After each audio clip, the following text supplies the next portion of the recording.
Hablemos del ser y del deber ser, de cómo lo que sucede en el mundo de la realidad, en el mundo social, los hechos sociales, influyen en lo que está prescrito por la norma.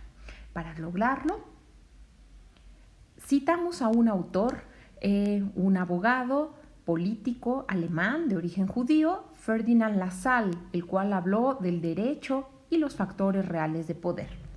Según Ferdinand Lassalle, los factores reales de poder son esa fuerza activa y eficaz que informa todas las leyes e instituciones jurídicas de la sociedad en cuestión, haciendo que no puedan ser en sustancia más que como son.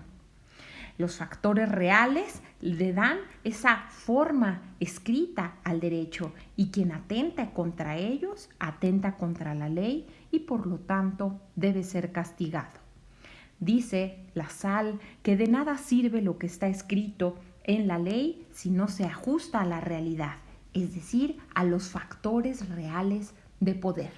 Y ponemos un ejemplo como sería el uso de la cannabis para efectos médicos. Se ha demostrado que tiene efectos positivos en la epilepsia y otros trastornos de la salud. Por lo tanto, la sociedad empieza a presionar al derecho y pues tendremos una legislación en el sentido de admitir el uso de la cannabis para efectos medicinales. Así sucedió, por ejemplo, con el matrimonio igualitario. La sociedad empieza a ejercer presión hasta que el derecho empieza a regular, empieza a permitir el matrimonio igualitario. Diríamos en conclusión en este punto que los factores reales de poder es esa realidad social que ejerce presión sobre el derecho y que va a impulsar a que se legisle en tal o cual sentido. Sigamos hablando del ser y del deber ser. El ser, el mundo del ser, es ese conjunto de objetos del mundo material, hechos materiales, conductas reales, mundo del ser, es decir, lo que sucede en nuestro entorno, en nuestra sociedad, en nuestra realidad. Por otro lado, el deber ser es ese conjunto de formas ideales que prescriben mediante el lenguaje las conductas esperadas.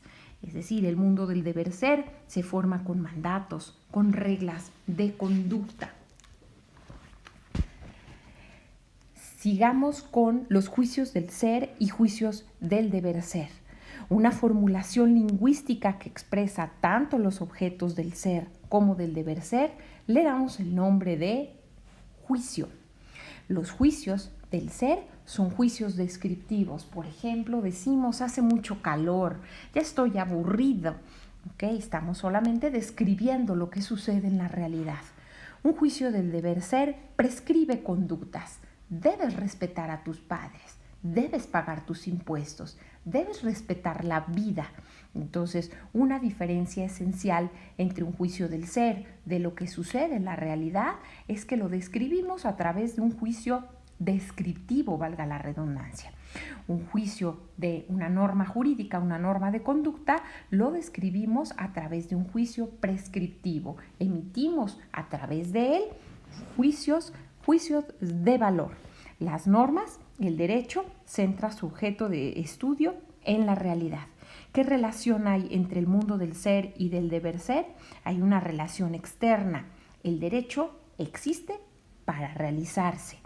Y una relación interna. Ejemplo, deber de los padres de dar alimentos. Entonces, tanto derecho, tanto el mundo del ser como el deber ser se tienen que relacionar. Si el derecho solamente prescribiera conductas que no suceden en la realidad, sería un mundo ideal.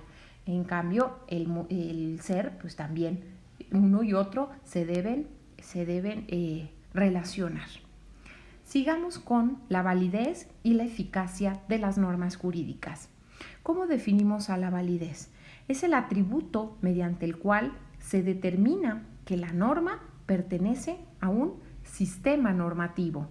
La norma cumple con todos los requisitos indispensables para pertenecer al sistema. Kelsen decía que las normas jurídicas son válidas por haber sido producidas de determinada manera y en última instancia por haber sido producidas de la manera determinada por una norma fundante básico. Además, la validez de la norma jurídica requiere que ésta no regule contenidos prohibidos por una norma de superior jerarquía. Ejemplo, una norma que permitiera la esclavitud, una norma secundaria que permitiera la esclavitud, atentaría contra la propia Constitución que establece la prohibición de la esclavitud. Por otro lado, la eficacia se refiere al hecho real de la observancia de la norma por parte de los sujetos que han quedado obligados por ella. Una norma jurídica jamás es efectiva al 100%, pero puede ser al 100% ineficaz. En este sentido, hablamos del coeficiente de inefectividad de la norma jurídica, que consiste en la proporción de casos que no se ajustan a la norma jurídica. En este sentido, la eficacia es la condición de validez. Hablamos, por ejemplo, de una norma de tránsito, el número de casos en los que las personas respetan la luz roja. Entonces, habrá un gran número de casos que respetan la luz roja y se detienen con la señal, pero habrá una cierta proporción de casos que no la respetan. Decimos en este sentido que la norma tiene una proporción de casos que no se ajustan a la norma. Puede ser 100% ineficaz, nadie la respeta, pero generalmente una norma jamás es 100% eficaz. Cuando una norma jurídica, al ser duramente inaplicada o inacatada, puede perder su validez, en este caso decimos que la norma jurídica ha caído en desuso. Estamos viendo, por ejemplo, que anteriormente a la pandemia se restringió el uso de plásticos, de desechables de primer uso. Con la pandemia hemos retrocedido en el uso de esos materiales desechables para combatir o para contrarrestar la propagación del virus o para establecer medidas de higiene. Entonces, esa es una norma que comienza a caer en desuso. Sigamos con concepto de derecho como tarea de la filosofía del derecho. Una de sus principales tareas, diría yo, de la filosofía del derecho es establecer el concepto de sistemas jurídicos, de normas jurídicos y de derecho. En ese sentido, un sistema jurídico es un orden de normas jurídicas de diferentes jerarquías y en el que las normas de menor nivel se derivan de las de nivel más alto. Una norma es aceptada en la sociedad porque los miembros se sienten obligados por el mandato preceptuado en ella. Por ejemplo, no comer con los dedos. La aceptación de una norma se fundamenta en principios de tipo moral, en la tradición, en el instinto de imitación y en los intereses particulares. Queremos que no se mienta y no debemos mentir, por lo cual exigimos de otros y de nosotros no mentir.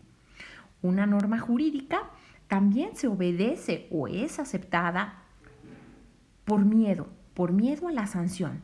Las normas jurídicas están aseguradas por el uso de la fuerza. La filosofía del derecho califica como jurídico a un sistema normativo organizado jerárquicamente y cuyas normas se encuentran aseguradas con el uso de la fuerza, cuando el contenido de aquellas coincide con determinadas exigencias morales. Hablando de esto, podemos referirnos al derecho y a la moral. Hans Kelsen, Rawls, Hart, todos ellos positivistas, opinaban que el derecho era o es moralmente neutral. Para ellos, las normas jurídicas pueden tener el contenido que sea por injusto que parezca. Por ejemplo, ¿se debería obedecer una norma que obligara a las madres a entregar a sus hijos al Estado y a renunciar a ellos para siempre? Los positivistas radicales dirían, la ley es la ley, o como dirían los romanos, dura lex sed lex. Pero los positivistas, sin embargo, aceptan la integración de principios morales al sistema jurídico mediante la inclusión de garantías individuales a las constituciones modernas o la remisión que hace la ley a las buenas costumbres y a la equidad. Aún así, es irrelevante para el positivismo jurídico el contenido moral de las normas jurídicas. No obstante, para un jus naturalista, el contenido de una norma jurídica da a esta o la priva de validez jurídica. Para el jus naturalista, una norma injusta no es propiamente una norma jurídica. Por lo tanto, el sujeto a quien se dirige no se encuentra obligado a ella. Hay incluso una fórmula que vamos a ver más adelante, la fórmula Radbruch, que dice que cuando una norma jurídica resulta injusta a todas luces, el destinado a ella no solamente no la aplica, debe no aplicarla. Fundamento esto que dio origen a los juicios de Nuremberg, etcétera, que hablaremos de ellos más adelante. Retomemos a Kelsen. Para Kelsen la moral es un concepto incluso irracional que no se puede aprender objetivamente y por lo tanto queda excluida para integrar una definición de derecho. Tomando todos estos factores, ya podemos dar un primer acercamiento de lo que el derecho es para la filosofía del derecho. Así, el derecho podemos concluir que es un sistema jurídico estructurado jerárquicamente que posee obligatoriedad en una sociedad determinada, que prevé el uso de la fuerza para asegurar el cumplimiento de sus mandatos y que se impone en caso de conflicto frente a otros sistemas normativos. ¿Qué relación tiene y diferencias entre el derecho, la moral y las normas de trato social o convencionalismos sociales? Una norma moral se dirige a la intimidad del sujeto, a su conciencia, con indiferencia del entorno social circundante. Recordemos de la materia de introducción al estudio del derecho que decíamos la norma moral es unilateral, es interna prevé la interioridad, es autónoma y es incoercible. Una norma jurídica, entre tanto, regula la conducta externa del nombre. Es bilateral, es exterior, es heterónoma y es coercible, entendiendo como bilateralidad que frente al obligado hay un sujeto facultado para exigir el cumplimiento de las normas jurídicas, es decir, las normas jurídicas son imperoatributivas. Unilateralidad significa, pues, que frente al obligado a cumplir la norma no existe un sujeto facultado para exigir el cumplimiento de la misma. En ese sentido, la moral es unilateral, no hay un sujeto que me obligue a cumplir con la norma moral. En cambio, con la norma jurídica sí existe un sujeto obligado a exigir el cumplimiento de la norma. Exterioridad. La norma jurídica es exterior, es decir, es el resultado externo de la conducta. No consideramos la intención, solo sancionamos el resultado externo de la conducta. En ese sentido, la moral sanciona también el pensamiento, la intención. La exterioridad implica solamente ver el resultado externo de la conducta. Heteronomía. La norma jurídica encuentra como fuente de su existencia un hecho social objetivo, diferente a la conciencia del individuo. Heteronomía significa que otra persona realiza la norma jurídica. La moral es autónoma, dicen algunos autores. Uno mismo crea las normas morales. Creo que en este punto nos apartamos un poco porque la moral también se influencia de las costumbres, de los valores que nos influyen en la propia sociedad, en la propia familia. Pero bueno, por último, la norma de derecho es coercible, la norma moral es incoercible.